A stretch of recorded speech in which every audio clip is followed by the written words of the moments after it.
Hello everyone, welcome back to my channel. Today, we have something exciting and informative in store for you. A video about the various standards in teaching and learning domain under UNIT4 Learner Center Pedagogy Education in Emergencies. But first, let us know what is the teaching and learning domain. It is the area of education that focuses on the processes, theories, and techniques of teaching and learning, responsible for equipping students with knowledge, skills, and attitude. Effective teaching and learning practices have profound impact on the students' achievement and educational outcomes. The teaching and learning domain has four standards: the curricula, training, professional development and support, instruction and learning processes, and assessment of learning outcomes. The first standard is curricula. Is the plural form of curriculum. Applies both formal and informal education programs that should be enriched with knowledge and skills specific to emergency contexts. Formal and informal curricula teach disaster risk reduction, environmental education, and conflict prevention, like conducting an earthquake drill, annual conduction of risk assessment, basic first aid treatment, and hazard drills. Includes learning objectives, learning content, assessments, teaching methods and materials. The second standard is training, professional development, and support and learning materials.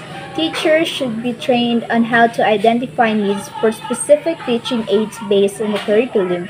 Should also learn how to create effective and appropriate teaching aids using locally available materials like cartoons, construction materials, and more. Hazard awareness, risk reduction. Teachers need skill and knowledge to help learners and the community to prevent and mitigate future disasters. May need support to integrate the promotion of risk reduction. Includes information and skills needed to identify, prevent, and respond to potential hazards and disaster faced by the communities. The third standard is instruction and learning processes. Teaching methods are appropriate to the age, developmental level, language, culture, capacities, and needs of learners. Teachers demonstrate an understanding of lesson.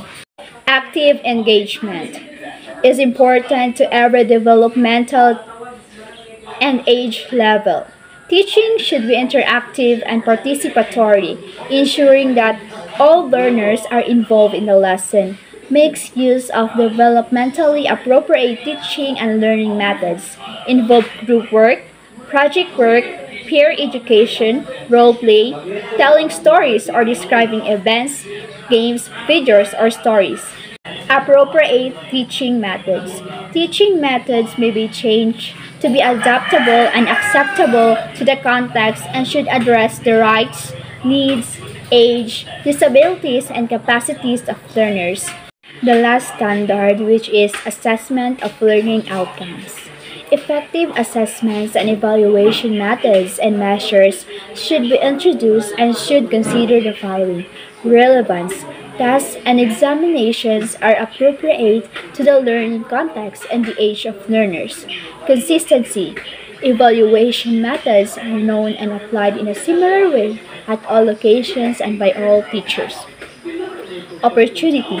Absent learners are offered another chances for assessment of ethics. Assessment and evaluation should be developed and implemented according to a code of ethics. Means they should be fair, reliable, and conducted in a way that does not increase fear or cause distress. Relevance.